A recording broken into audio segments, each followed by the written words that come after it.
What's up? Happy Tuesday to everybody here joining Alex and Anwar here for the Old Fashioned Show. We are rocking halfway through here, almost through the school year as relates to kids.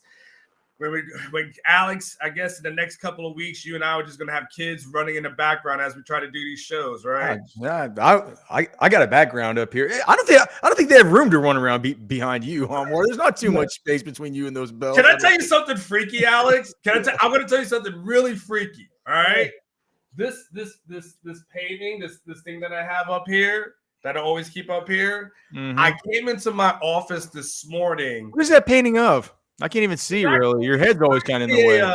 Old Tampa Tribune, like it's like an old newspaper from like 1921. So they took a picture of it, right?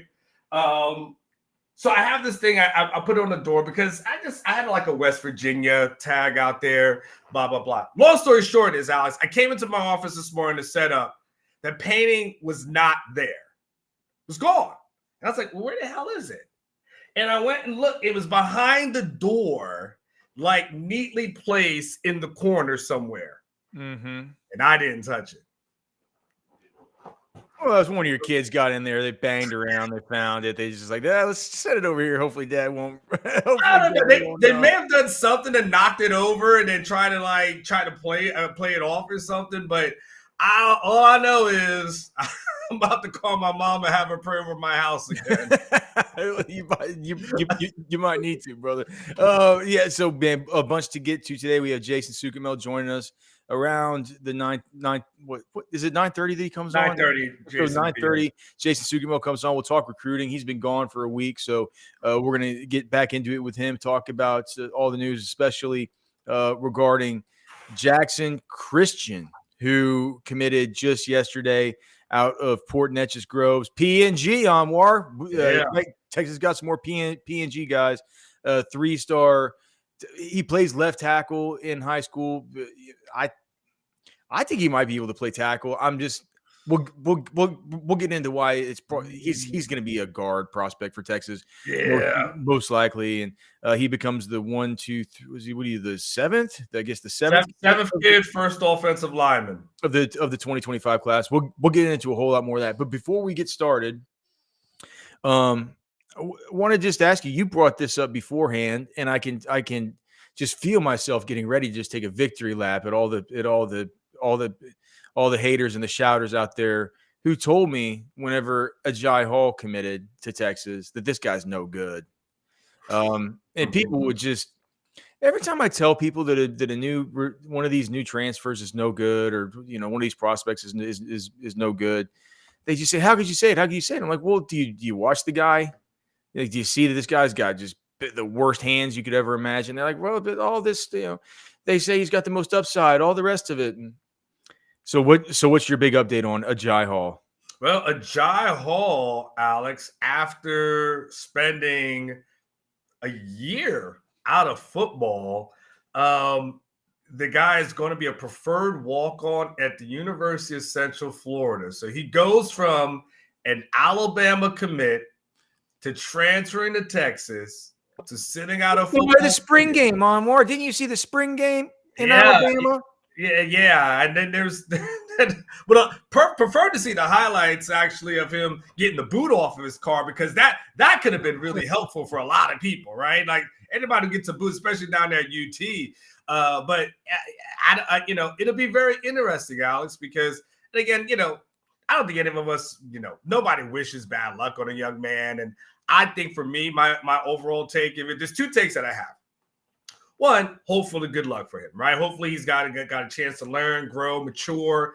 Sometimes you make mistakes at a young age, so hopefully this gives him the opportunity. Did he do something besides a boot? Was it just the boot, or was that just?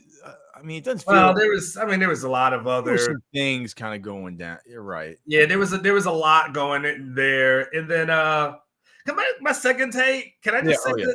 I got a second one too.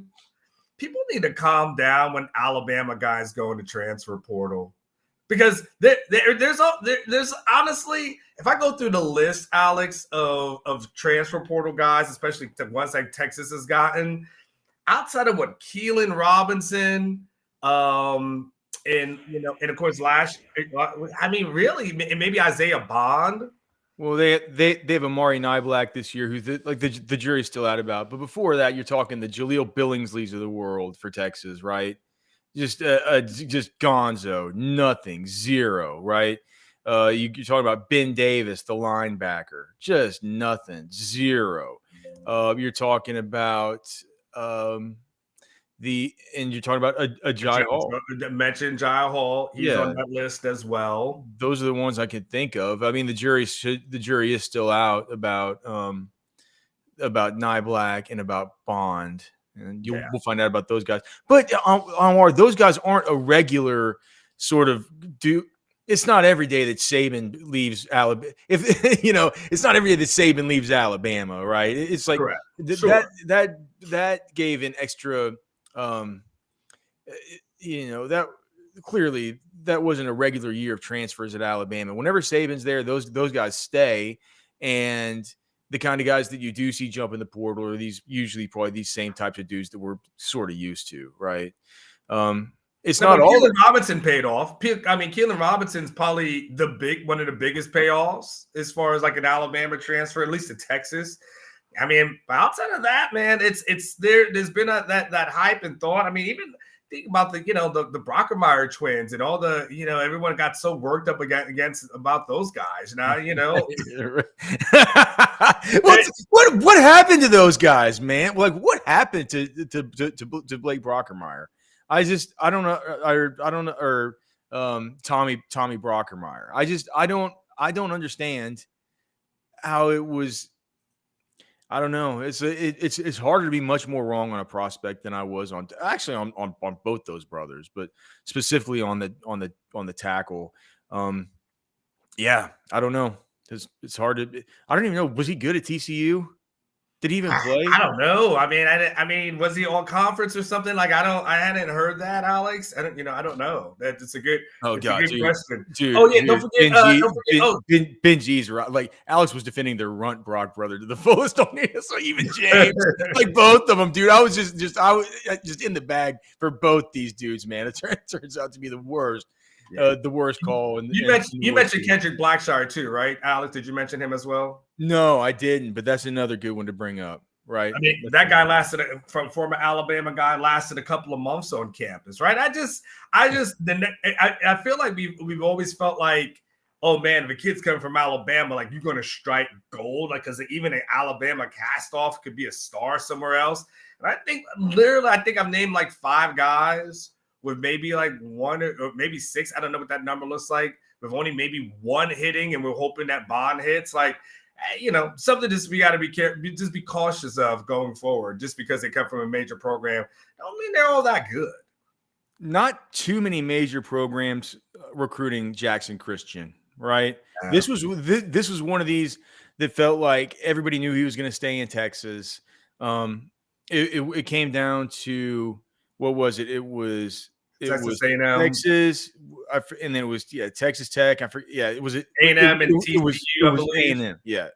Okay, but I believe Jason said that his final 3 were A&M, Tech, and Texas. He did have the offer from, I do believe, from TCU and a bunch of stuff, but like none of this. It's not this full offer of It's just not this full slate of Alabamas and LSUs and Clemsons and stuff like that, like you see from some of the other guys in the class. Just a quick refresher about the rest of the class. So I think sort of the highlight of it so far is, of course, Lance Jackson from Texarkana, who is just a long-levered beast of a top 10 sort of in-state kind of prospect. I would argue top 5 in-state across all positions. Defensive line, deep edge, right? I think eventually strong side defensive end, but in the end of line of scrimmage type of defensive lineman. They have Amari Winston, who's the tight end on war out of Georgia. Mm-hmm. They have Barnes, Elijah Barnes, who is a linebacker out of Skyline. Oh, KJ Lacey, of course, who is the quarterback, of course, just a really sick quarterback. I mean, this is a good class, man. They just got the running back, Ricky Stewart. We also have now word that it looks like James Simon, the other running back that Texas has been targeting, we should get word about. I think that date that he announced was May 29th. So that's whenever we'll hear about him. Texas could get his 2 running backs lined up by then. And then you have Brandon Brown, one of Anwar's guys, of course, out of Florida. Of course. Coming in as a little bit of a, Undersized. a little bit of a smaller kind of interior defensive lineman. But, if you look at his body type, it looks like he can probably – I think he's got the kind of frame where he's listed at 285 pounds, but he's got the kind of frame where he looks like he can put on 15, 20 pounds. I think that guy will probably max out about like a Byron Murphy type of size. I'm not saying he's going to turn into a Byron Murphy. Right.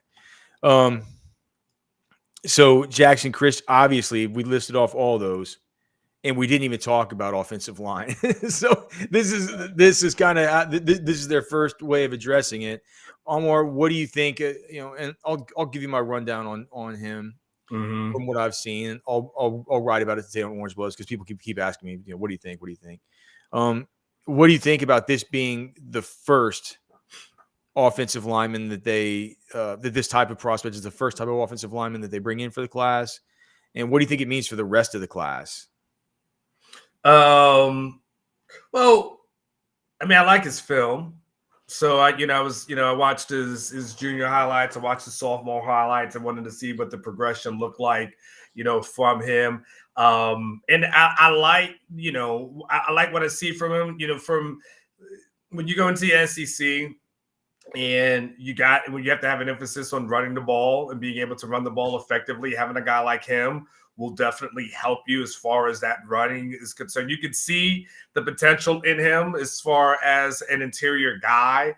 I'd label him more as an interior guy, more so than an outside guy. I don't necessarily see the speed at this moment to be an outside guy at one of the tackle positions. But I do see the things I do see that I really like. One, I like to see a big guy dominating on the high school level. Like you need to show me like nobody else belongs with you on that field. And the way he mauls people on film, Alex, I like that. I love that. That's what I want to see. I want to see you dominate. I don't see anything close. Okay. So I like that he mauls people. Again, very, very aggressive in the run game. Again, not a ton of passing, highlights for him as far as passing. And no camp stuff I can find. I can't wait to talk to Jason if he's seen him at, like how his feet look at a camp as far as when he gets into his pass set. Yeah, so I don't see a ton from the pass protection thing, so it's kind of hard to gauge that. But I imagine if that was something that a little things, but not a lot. So because I just see him more of as a maul, and I'm like, okay, he would have to develop into that. But he for right now, he looks like a guy gets in here, gets under flood, gets into strength and conditioning program. Maybe you compare him to like a Stroh kind of guy, but I view him as like a good interior guy that. A few years from now, that's the kind of guy you want in your starting lineup. Well, I think it's I see him more like a Cole Hudson kind of type than I do a Stroh, just because Stroh was like he's like 360 pounds, like 6'8" or something. It's hard for me to see anybody like him. And here's the thing, those were takes that I never understood on War, and I'll probably get proven wrong on him. I've been proven right so far about Peyton Kirkland. But it was the Kojo, Stroh, Kirkland that concerned me as takes. What I said at the time was, look, Kyle Flood's forgotten more about offensive line play than I've ever learned about it, even though it's something that I focus on so extensively, probably more than anybody else in our market, certainly more than anybody else in our market, and maybe as much as anybody that focuses on offensive line following any college market, right?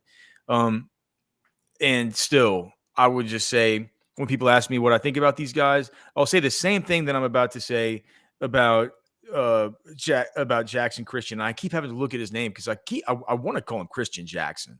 Doesn't that seem weird? The hard part is he has 2 first names, so it's like you really don't know where to end or start. Yeah. So with Jackson Christian, I like him better than any of those 3 in that 2023 class. I did like Trevor Gooseby, and I did like Jaden Chapman. I did not understand the rest of them, but I said, it doesn't matter. Don't listen to me. Listen to Kyle Flood. He wants them. He wants the large humans, okay? He knows more than me.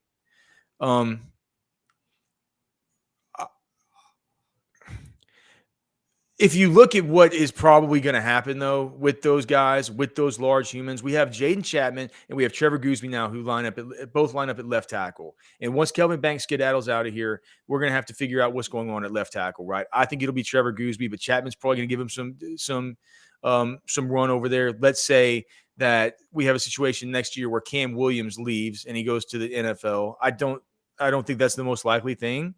But Anwar, what do you say? You give that a 30% chance of happening? Is that too high? Maybe 30. The Cam Williams, the starting right tackle. Yeah, 30%. Yeah, I would say so because I mean, unless he just blows. It's not like running back where the less tread on your tires you have, like the better. I don't necessarily think that's always the case with offensive linemen. So having some more experience probably helps him out. So yeah, I'd probably say 30. That's fair.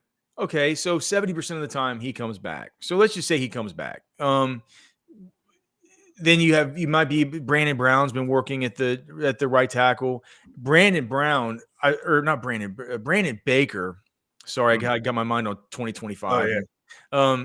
Brandon Baker, the 2024 early enrollee, playing as Anwar reported to start camp as the third team right tackle. I feel like one of the underreported things about the spring game is that during the spring game, Baker won the second right tackle job. He just did. Mm-hmm. They took Kojo out of there and they moved him to guard and they had Baker play the rest of the game at right tackle. Baker's so much better. Right. And so maybe could Baker work over there to the left side if Cam Williams stays and get it. Look, it's going to be some kind of thing with Goosby, Chapman, Baker. These are all guys we like, right? Yeah. Trevor Goosby, I've heard about him. This guy wears size 16 shoes. He's got giant 10.5-inch hands. He's put on some really good weight. And we talked about him in fall camp and about how he's a guy that always moved really well. But gosh, man, he's put on. Do you know what he's even weighing now, Anwar? Trevor Goosby? I don't have the exact number. This is something I should know right off the top of my head. I can look. I have a roster right here. I can tell you. Yeah. I can tell you what he weighed going into the spring game. 313 I got here. 6'7". Okay. Now I'm not. Is he 670? Yeah, he's a pretty tall guy. Yeah, gosh, man, he's a big, good looking kid. So and a former basketball guy, Alex. By the way, former basketball guy that he can move like it in all directions, right? Yeah. And so that's like what I guess this is a long-winded way of getting around to saying it's if you watch Jackson Christian. I swear on which I take if you watch Jackson Christian. You don't see a guy who you're sure can move like this in every direction. You know what I mean? No. Basketball, it teaches you. I'm terrible at basketball. I couldn't explain to you what they're doing, what kind of 3-2 zone. Like I don't get it. Right. For as good as I am at watching football and explaining what's happening on a football field, I watch basketball and all I do is I watch these dudes pass it around to each other and take shots. I really don't know what's going on, but I do know that when you get the ball, you got to like pivot, you got to move around. Do you know what I mean? Like there's certain moves in basketball that you have to be able to be a player in open space that can move around and do athletic things. I'm not sure I see Jackson Christian as a dude who can do all this. I think he has the ability to, but this is all coming around to saying that the tackles feel good. Right. And that's good. Right. Because the tackles are the ones that are generally the hardest to find. Yeah. The tackles are the ones who are hardest to find. It's just true. They're the more valuable players. They're the more valuable pieces on the chessboard. They make more money once they go pro. They probably make more money in NIL. They set in the NFL. They dictate. I forget what the exact multiplier was, but I think it's like a 1.75x. What any of these interior guys do, if you're talking about from a franchise tag perspective, it's a more valuable position. You're going up against you're going up against the primary weapons used to attack your quarterback, the most important player in sports, and you're the cornerstone defenders of that quarterback. But you look at, and so that's good. Right? That's good. Like the tackles feel good. Baker, Goosby, Chapman, Cam Williams coming back. That feels good. They need to recruit more. But then what if DJ Campbell leaves? Right? We know Hayden Connor's going to leave. We know Jake Majors is going to leave. All of a sudden, man, onward things look thin at the interior offensive line. You know, what do you do? I mean, you'll still have Cole Hudson, Max Merrill. God bless him. He brings zero to the table, except his degree he's getting, I think, in corporate communications from right, and the $50K he gets in NIL for being a offensive lineman at Texas. Nato Yamuzalo, that's like the big hope, man. Right? Yeah. The great hope is that Nato Yamuzalo turns to where he's not bad anymore. But I hate to tell people, Nato has not played well his whole time yet. I'm not saying he's bad, but he hasn't played well yet. He allowed disruption last year once every like 9.4 snaps, and he only played getting first team reps, wasn't he, in the spring though, Alex? For a while, yeah, for a while. It was like 1 week. It was 1 week. But then onward in the spring, I could pull it up, but in the spring game alone, Neto, I mean, in the deep dig grades, Neto scored like a 70 point something. It was pretty bad. And it was just something like, well, you hope he's taking the step from last year whenever he was. Let me just look at Neto and see here what because I have the offensive line stuff. What does Nato wear number 72, right? So let me look at my sheet here because he worked with the second team, 77, 73. Here's 72. Yeah, in this game, he had, gosh, this is tough. This is really rough to say, man. So in the spring game, he played 24 snaps. In 24 snaps, he allowed 2 TFLs, 1 run stuff, 1 quarterback sack, and 1 quarterback hit. Yeah. I don't know what to tell you. I mean, I'm sorry that happened, but that happened.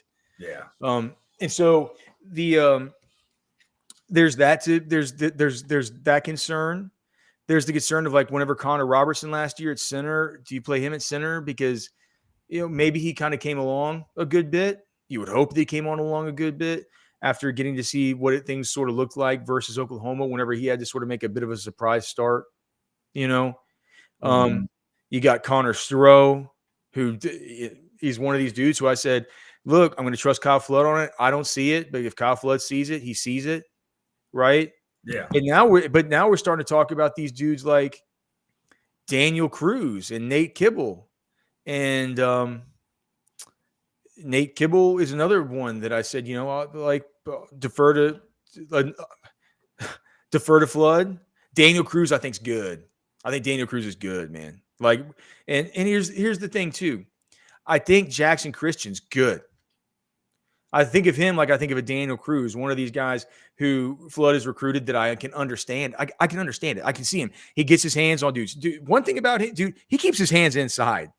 And that's one thing that you don't realize about these dudes when they're driving them, they're engaging them, and they're mauling them. These dudes that we talk about that are maulers, they keep their hands inside because whenever you keep your hands inside through engagement, you can just grab onto dudes with the insides of their jerseys, right? As long as it's inside their shoulder pads and you're not kind of outside where a ref can see you pulling on them, you're going to always look like a mauler because if you keep your hands inside, you can hold like crazy and it doesn't matter. And so when you hear about a guy that always finishes or there's a mauler or all the rest of it, watch him. I guarantee you he's going to be keeping his hands inside because that's the way that you finish is keeping your hands inside and just in holding somebody, right? Not letting them out of engagement. He's really good at it, and he's really good at attacking these defenders in open space. Watch the way he gets to the second level versus linebackers. He gets off double teams. He gets to the second level, keeps his hands inside, has a really well-aimed punch. Just in the run game, he's awesome, dude. He really is. And you can see him looking really good in these 2-man drills, that these pods that Kyle Flood has in practice. You can see him looking really good in some of this stuff.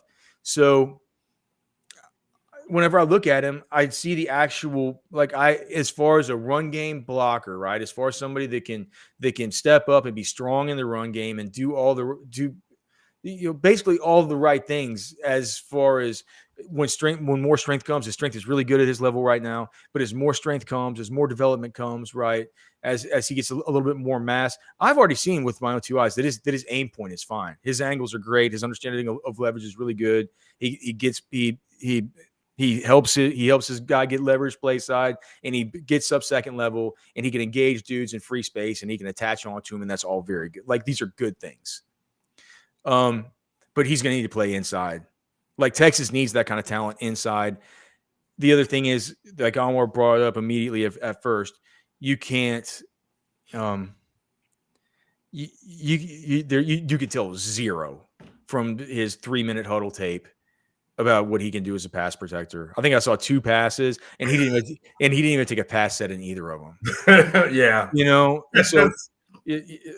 But you put your best thing on. You put your best highlights out there for a reason, right? Like, so clearly we know what the strength is, which is him as a run blocker, and clearly we know the thing that he kind of needs to work on. But Alex, there's a strength of yours that is out in the neck of the woods that it seems to be something that you don't need to work on at all. Well, and it brings my family great strength. I mean, just these giant muscles. You ought to see my kids, dude. They're just popping at the seams because they eat Texas beef traders. Texas beef traders. Have you gone there yet? I don't know what more I need to do to convince you. Beef prices are through the roof, right? Just through the roof. And when you buy your beef from the big chain stores, for one, it's not going to be local. But for two, it's probably not even going to come from America. You don't know where it's coming from. You don't know what kind of weird shots they're giving into it, what kind of antibiotics or vaccines and inoculations. You don't know what kind of herd that these things have been crossbred with. Not Texas beef traders. Every Friday, they get in a new order right from Mason, Texas, imported direct from Mason, Texas, right there in the Texas Hill Country. Texas beef traders is cheaper than the beef that you're going to get at the grocery store. And it's better. And it's even more cheap whenever you use the code for Orange Bloods. It's right there. It's like OBFWF10, but it doesn't matter. You don't even need it. That's only if you go online and you order there. If you just call up there, just tell Darren or Shay that you heard about Texas beef traders from Alex and the boys over at Orange Bloods. They're going to help you out. They're not only going to get you on track with good, clean protein for your family. If you don't live close enough to Texas beef traders, they're just going to bring it to you. They're just going to bring it to you. Texas Beef Traders, TexasBeefTraders.com. You have no excuses. Texas Beef Traders, check them out. Heck yeah. And then, yes, by the way, someone asked me about the Aji Hall thing. Yeah, we talked about it earlier, so go back and hit that rewind button, and then you can see everything that Alex and I discussed as relates to not only Aji Hall, but my overall take that I just calm down on some of these Alabama guys who come in the transfer portal because most of them haven't panned out. But you know who does pan out? Eric Sells Homes DFW, because if you're looking for a house, a home in the DFW area, don't look any further than my main man, El Presidente. I always say, man, most realtors ain't much better than the leasing agents. But this guy's going to take care of you. Make sure you don't get taken advantage of, whether it's buying on a home, whether it's selling a home. He's got you taken care of. El Presidente himself, friend of the family, as always. Eric Sells Homes, DFW. Make sure you check him out. Alex, come on back in. And what about Jason? Well, Jason can't come in without the music. So hold on. Let's go to the speakeasy. I got it. Jason.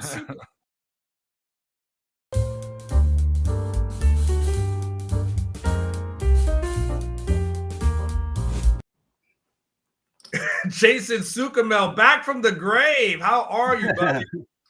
I feel like I was in the grave, dude. 5 days in Vegas will make you feel that way. Anwar, you said, you know who else doesn't disappoint or comes through? I thought you were going to say Jason Suchomel, and you went Eric Sells Homes, DFW. Oh man, come on, man. That was my segue there. Man. Where did you stay in Las Vegas? We stayed at the Horseshoe, which used to be Bally's. It's right across from Bellagio. Good location, dude. And, the first day we got there, my wife loves to be out in nature and active and mountain girl stuff. So we did a little hiking, which, believe it or not, might have been my favorite part of the Vegas trip, probably because I gave money away every other day. But yeah, no real great Vegas stories, dude. Like, we didn't do anything crazy. We just kind of, people watched, wandered the strip, bounced around a couple different bars. I tell you what, I see a lot of weird shit in Vegas every time I go. You know what the most interesting thing I saw, guys, in Vegas? What? There's a Whataburger on the Vegas Strip now. Whataburgers, man. Dude, Alex, I'm like, that just doesn't feel right to me. I was like, I don't like that for some reason. Anwar, we talked about this, but Jason, like, there's a lot that doesn't feel right about Whataburger these days. Yeah, you're right. They sold. I'm not sure. They sold to a company like in Chicago or something. I don't know. It's something cockamamie, man. Yeah, for sure. My wife didn't get it because she's not a Whataburger person. But I was like, I don't know, man. That just does not feel right for me to see a Whataburger on the Las Vegas Strip, man. So. Have you seen the new? Have you seen Jackson Christian at a camp? No, he doesn't live at all. No, well, I've seen him in person, but not actually in a camp setting working out. He doesn't do much of that kind of stuff, Alex. He doesn't do many interviews, to be honest. He's just kind of in his own little circle there. Really nice kid. I've talked to him several times in person, but no, he doesn't compete in those kinds of things very often. I wonder just. Have you talked to anybody? Because obviously, and for people who are just joining us, of course, we've been talking about it for the whole show. But Jackson Christian, 3-star offensive lineman out of Port Neches Groves, commits to Texas overnight. Jason had the story up 30 seconds after the commitment goes down over at Orange Bloods. Just another reason to make sure that you're subscribed over at orangebloods.com. So clearly, you had an idea it was going on, and there are people around him who you in his orbit who you kind of know. Mm-hmm. Whenever I watch the highlights, I'm more impressed with the highlights than I have been some of the like hashtag large humans they took in 2023 that you look at the highlights and you're like, man, like, I'm not sure about them. Their feet look kind of bad, like all this stuff, but they're giant. It's not like he got like his highlight reel reminds me more, like I was talking about earlier, like a Daniel Cruz or a Cole Hudson, not necessarily he plays tackle, so not necessarily the same position. But when you just look at him in the run game, you're like, oh, well, dude, I can make nuts and bolts of this. This guy's pretty good as far as getting his hands on dudes, finishing, stuff like that. I don't see much there's only like 2 reps where they throw a ball in there, and I couldn't find any stuff with the pass pro stuff. Do you just have any idea about, is there anything we could point to regarding, I don't know, other sports he plays, any little nuggets you've heard from other people, stuff like that might tell us a little bit about how his feet are and how that could develop as far as pass protection. Because it feels like he's going to move inside, right? I mean, and he does do some guard in the high school level, but you're right. I think he could possibly be a right tackle at the next level, but probably going to be an inside guy. Alex, I don't think he plays any other sports. I mean, honestly, like the guy, like the first time I interviewed him, I'm trying to remember, it was after a Texas visit. I think it was in like January of this year. And I interviewed him, and I mean, he doesn't respond to social media requests, doesn't respond to phone calls, doesn't respond to text. So I got him in person. He came up and visited UT, and I talked to him. I'm like, dude, I told him, I said, you're really good at this. Like, you're a really good interview. Why do you not do it? And he's like, I don't know. I just kind of like to keep to myself. So he doesn't put a lot of information out there. But no, I don't think he plays other sports, not that I'm aware of. But you're right. You look at the film, and he's a mauler in the run game, and he does a good job of getting to the second level, so you can see some, athleticism and good footwork there. Once he gets his hands on guys in high school, it's pretty much over. And I mean, he gets a little handsy at times. People can be critical there, but he does a good job of keeping them inside too. But he's gonna have to maybe clean up a couple things. But I think it's a really good take for Texas.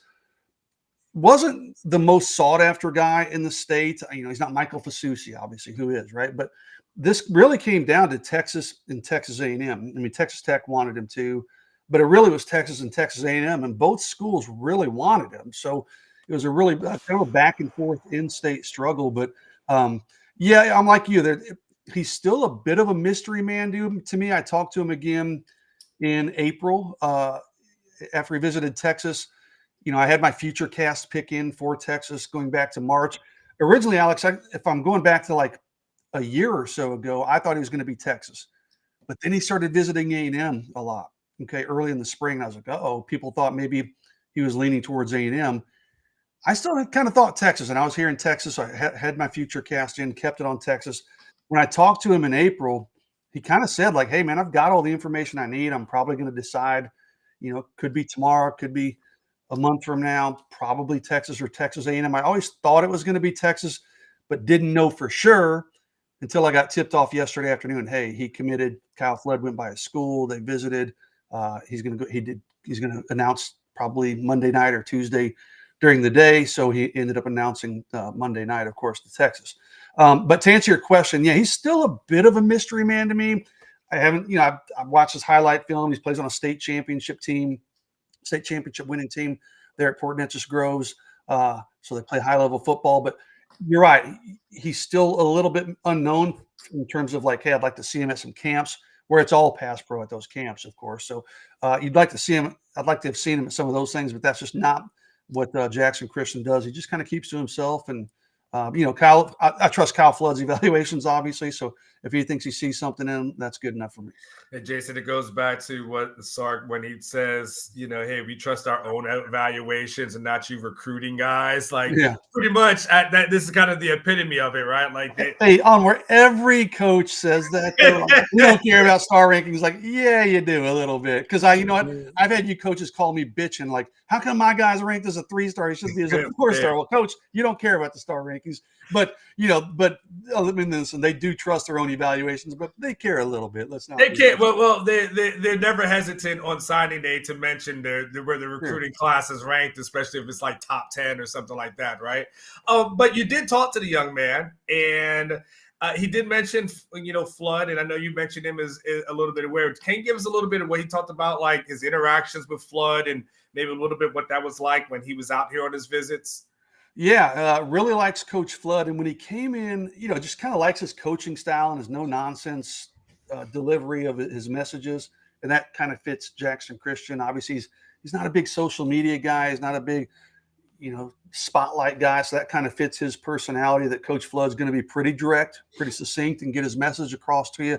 It was interesting. He came up, it was April 5th or 13th, excuse me. So he didn't come up that big April 6th weekend. He came up April 13th when they had like 2 or 3 other guys in his class and then a lot of underclassmen. So he goes to the Texas scrimmage and said, hey, man, I really liked getting to see Coach Flood in action in the stadium, on the field, see how he coaches his guys. He said, in fact, I liked it so much, I'm coming back on Tuesday to watch him practice again and watch him coach again. So at that time, Anwar, I was like, okay, I'm on commitment watch on that Tuesday, because I was like, a lot of times if these guys come back a couple days later, sometimes it's like maybe to film a commitment video or something like that. Now, it turns out Jackson Christian doesn't really care about commitment videos and those types of things, but he did come back. He said, hey, I want to watch him one more time, like actually watch him coach his guys. He goes, that's important to me. I really like the way he coaches. I like his style. I like his personality. So just seems to really mesh with Coach Flood's, the way he operates, the way he handles his linemen, the way he handles the guys on the field and in their offensive line meeting room. So I think that was a big part of what pushed Texas out in front over Texas A&M. Jason, what do you think about as we look forward here to the rest of the class? So this is what, 1, 2, 3, 4, 5, 6, 7, 7. Catch them just always says, just only recruit 2 high school dudes. You take the rest in the portal. You still on the rest. It's probably overstating it a little bit, but those are discussions we've had so much, like how the portal versus, there's just been a million podcasts that's been derailed over this whole conversation. How many players do you think how many players in this class do you think from the high school level, and how many more offensive linemen, is like who else? Maybe can you give us just a run? Like, it's kind of like, where are we with it? Can you give us a rundown of, like you mentioned, Fasusi, all these guys, who else still out there, like Lamont Rogers? Are these guys still in play? Like, what's going on with the state of the offensive line, with how it relates to the remaining scholarships that you see ready to go off the board here? Yeah, in terms of the numbers, Alex, my answer to that is always going to be, it's probably going to be a pretty full class, because there's so much attrition nowadays with the portal in and out both ways. But it's usually a pretty safe bet that they're going to be hovering right around that 25 number. And they can go above that now, of course, but it's so flexible. I get that. In fact, I'm doing a Q&A today, and I literally get that question, I think, every week. How many recruits are we going to take in this class? And I don't even think the coaches know the answer to that because of attrition. But in terms of offensive linemen, I expect it'll be about a 4-man class, maybe 5. If Lamont Rogers and Fasusi want to come aboard, maybe they go up to 5. Surprisingly, we haven't seen a ton of attrition in the offensive line, right? We've seen a little bit, but some of those guys that have been brought in the last couple of cycles, I thought maybe some might kind of start to cast their eyes elsewhere, but we haven't seen a lot of that. So I would probably go 4 in this group, but again, if the right guys want to come, I can certainly see it going up to 5. We mentioned Michael Fasusi out of Louisville, still probably the top target in my eyes for Texas. And do you think Texas is the leader for him? I still do. I do. But it's always been Texas and Oklahoma. But I tell you what, A&M's really come on strong there this spring. So I'm not sure that A&M might not be Texas's biggest challenger, but I do think Texas is still the team to beat. And there's a few reasons for that. He's visited a ton, over the last 14 months or so. He's visited UT a ton. He really likes Kyle Flood. And frankly, Texas just doesn't miss on those types of guys. One of the questions in my Q&A that I'll post on Orange Bloods later today is, who is the can't-miss guy in this class? Some people would say maybe DeCorian Moore. No, for me, it's Michael Fasusi. And usually when Texas has a don't-miss guy, they don't miss on a lot of those guys, man. So I think Texas will get that one done in the end, but there's still work to be done. You mentioned Lamont Rogers out of Mesquite Horn. Texas is very much in the mix there, but I think there's still a lot of work for Texas to do there. There's a guy out of San Francisco, John Mills. Where's he gonna? I'm sorry. Where's he gonna? Where's like? Why isn't Texas more in on? Like, where's he gonna go? No. I mean, they're very much in on him. But I mean, Oklahoma's a major player there. Texas A&M. I think he just dropped a top 8 or something, if I'm not mistaken, this week, maybe even yesterday.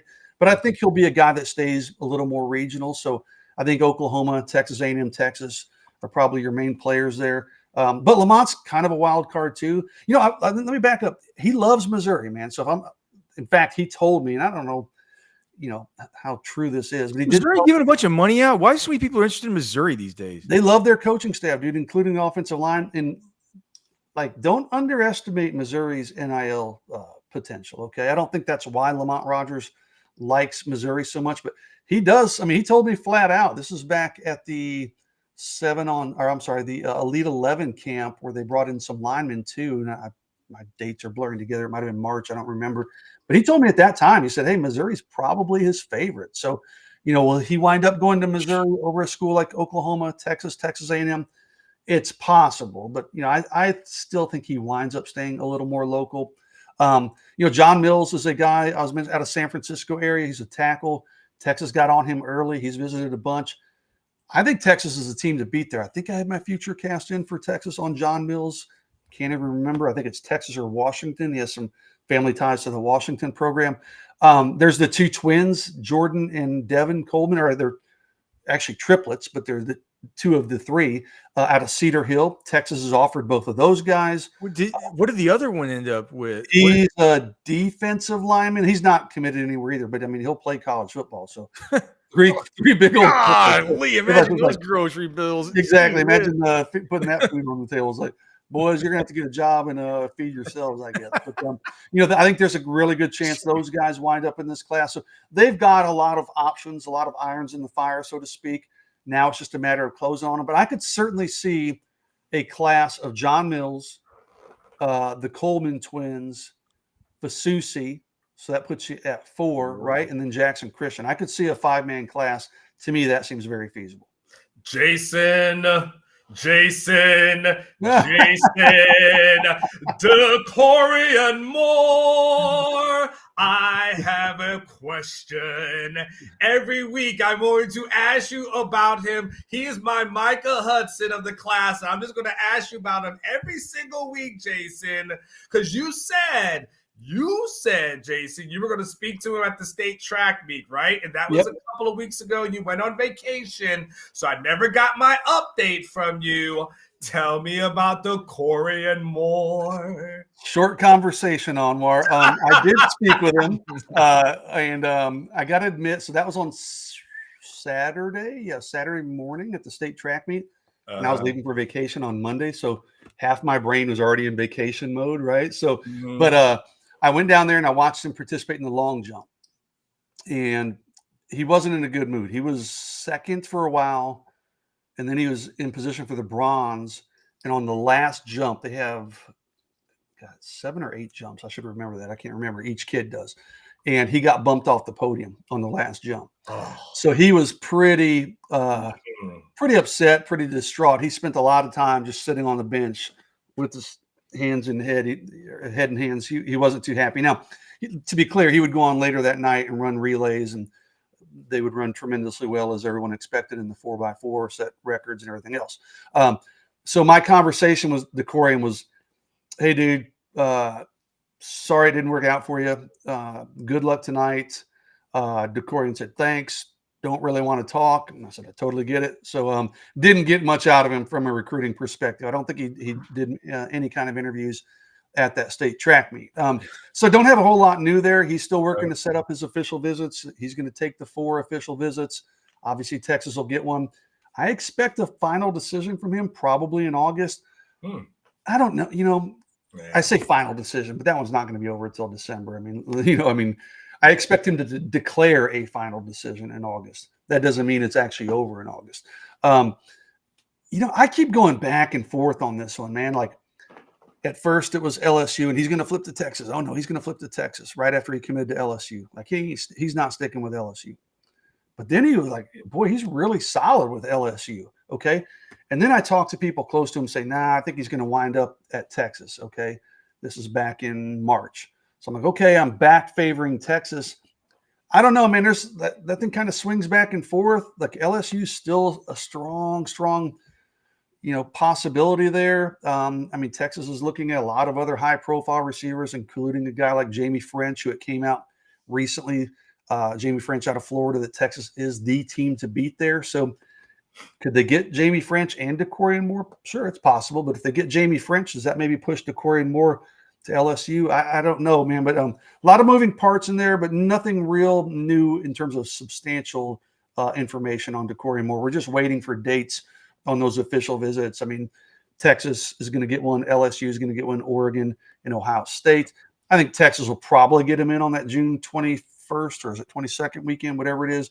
They'll be working towards that one, but no dates locked in just yet. All right, Jason. One more from me, and if Almore has anything else, he can ask you. But I just have one final burning question. What was the best meal that you ate in Las Vegas?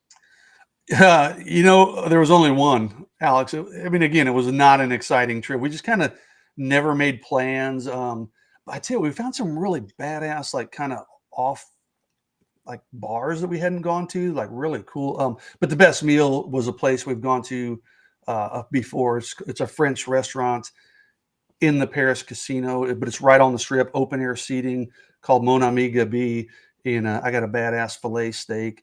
And it was the one nice meal we had. And without giving too much detail, the one nice meal I had, I woke up in the middle of the night with a horrible stomach ache. So it ended up not being such a great experience after all. My wife was sick the whole time. Like my allergies. I don't know what the hell was going on in Vegas this week, but our last week. But it's always good to get away from work. But it wasn't like the most like, oh my God, that was an amazing Vegas trip. But we did find, like, we went over to Bellagio, and there was like a lot of people probably know all this crap already, but there was it was called a supper club, right? And we're like, let's just go in and have a drink. Now drinks are $25 a piece, but it was real cool. It was like a small little cabaret show in like the bar and restaurant, like super swanky, but it was actually a real cool vibe. And then we went to the Wynn, and they had like their little lake scenic area. And like, we just sat there, and it was more about, let's just go get some new experiences, have a couple drinks and people watch and hang out, than it was, go eat a lot of nice meals and do a lot of real interesting stuff. But it was still good to get away, man. So. For me,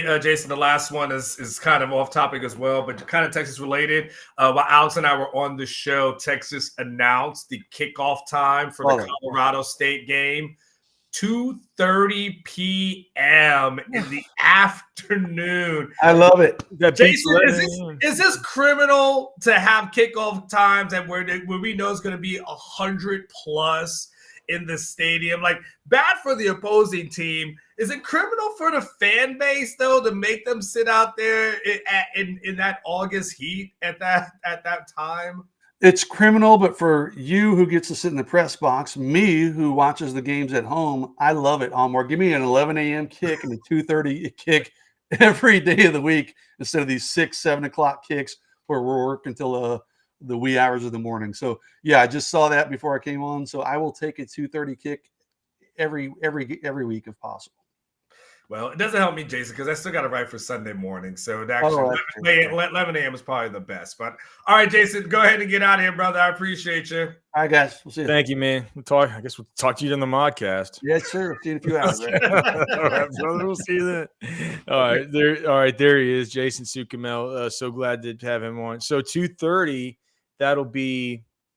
I just got it booked to where I'll be taking my this hunting trip this last weekend. Well, I'll break that down. What happened to me getting caught in a hailstorm tomorrow on more. That'll be a teaser for tomorrow.